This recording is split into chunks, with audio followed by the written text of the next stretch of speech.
والمنكر ولذكر الله أكبر.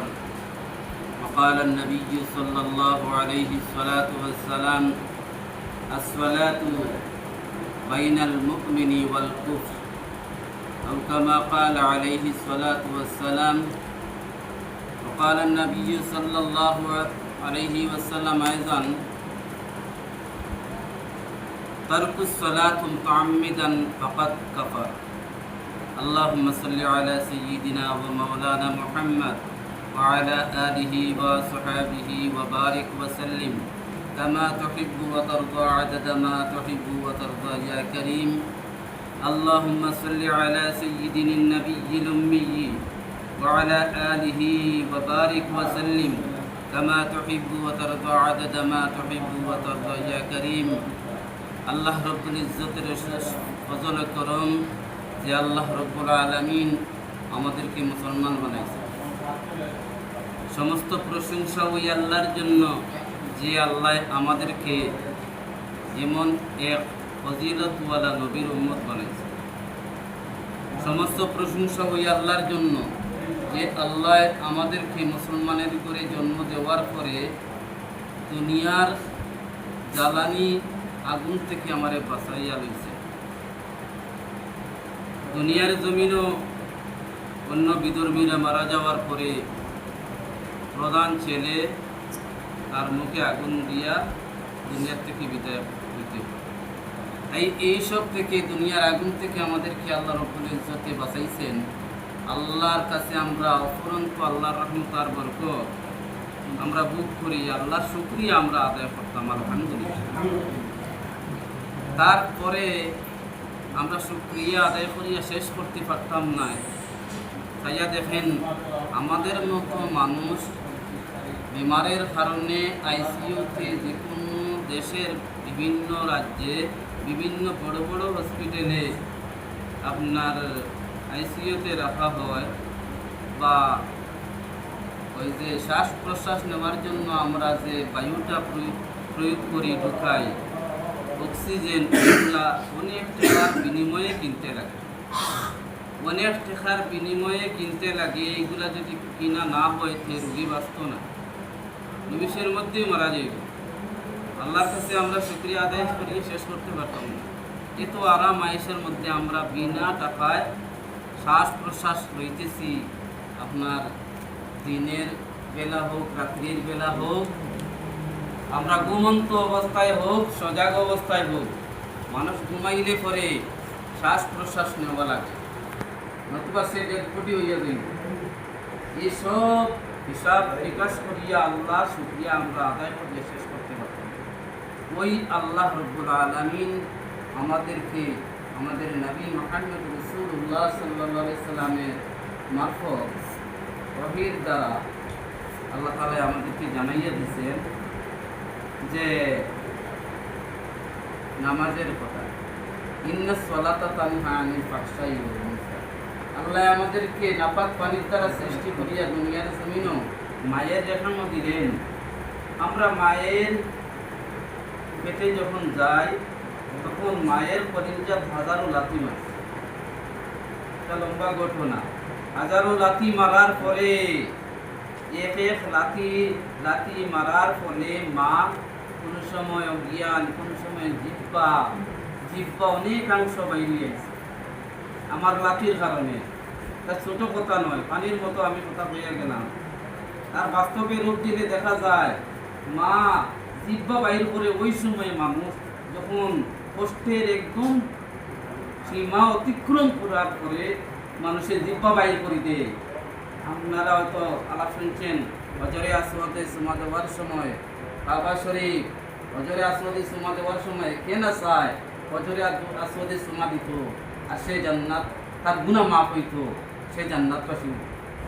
মানুষ পাগল করো ইয়া এই হজরে আসওয়াদে সুমা দিব, আর ওই হজরে আসওয়াদে গন্ধার সুমা ওটা লইয়া সে কালো হইয়া যেত, গুনাহ আকর্ষণ করতো আসবে হজরে আসওয়াদে।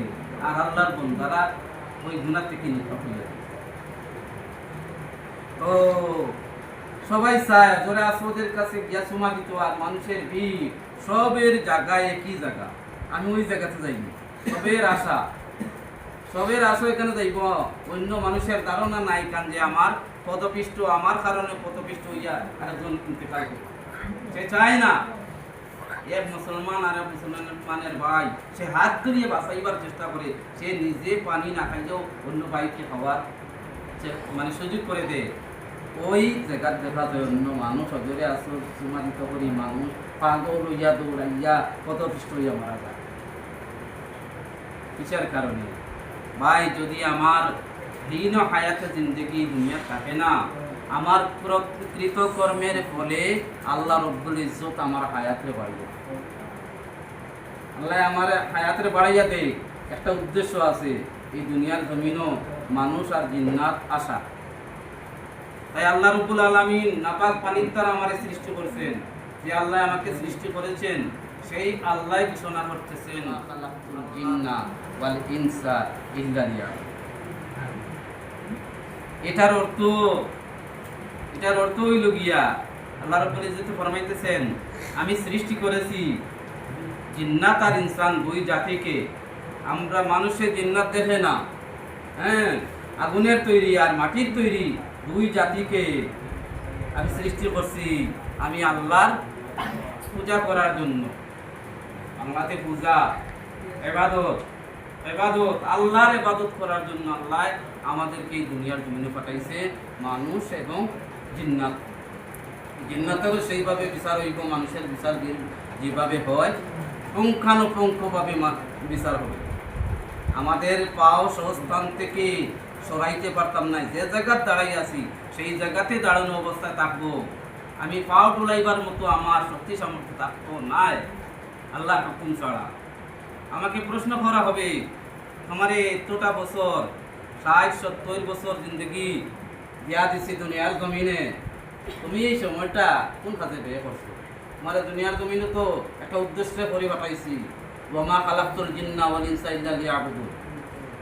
মানুষ আর জিন্নাত ওই দুই জাতিকে আল্লাহ নির্দিষ্ট করে আল্লাহর ঘোষণা, আল্লাহর ফরমান ফরমাইতেছেন যে আমি আমার ইবাদতের জন্য, আল্লাহর ইবাদতের জন্য দুই জাতিকে দুনিয়ার জমিনে দিলাম।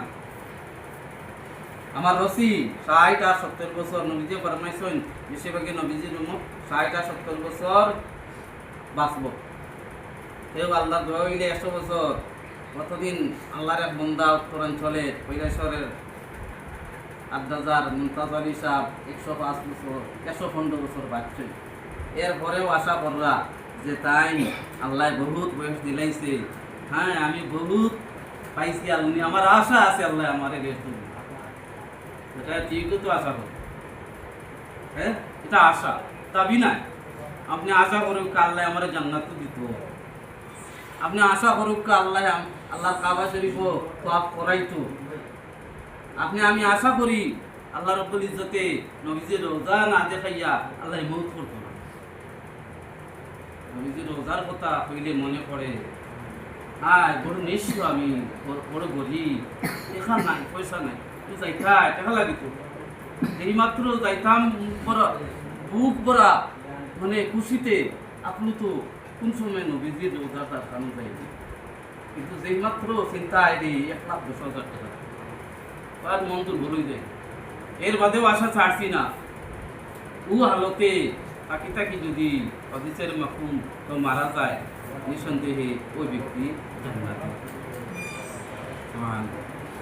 আল্লাহ রব্বুল ইজ্জতে আমাদেরকে এত সুযোগ দিচ্ছে ভাই। দেখো মানুষ রাত্রে ঘুমার, সকালে লড়াইতে দেখা যায় মানুষ মৃত।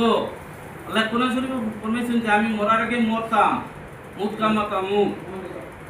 এরকম পরীক্ষা করে দেখেন, আপনি বান করে দেখেন, মরার বান করেন বা এখন মরার বান করেন, কেউ আমার সাইটে থাকতো না। হ্যাঁ আমার মা বুড়া মহিলা, হ্যাঁ তার উপরে এত বড় আরোপ লাগাইয়ার না। মা বয়স্ক পরীক্ষা করে দেখেন, যে মরার খান্তার থাকতে তাই ডরাই, আমি নিজেও ডরাই মরার খান্তার থাকতে রাই একলা, সবাই ডরাইব, আমার ভিডিও ডরাই, কেউ আমার লোকে যাইব। বাড়িতে মারা গেছে মর্দা, ওই বাড়ি তার কেউ নাই, পাড়া দেওয়ার লাগে রায় জোর করে মরার খান্তার ডরাইবার কথা। কবরস্থানে যাইতে মানুষ ডরায়, হ্যাঁ ডরাইবার কথা। তে আমি খবরও আমার লোকের কথা একমাত্র এক বন্ধু আছে আমার। কোন বন্ধু? 3 বন্ধু বন্দার মইতের 3টি বন্ধু।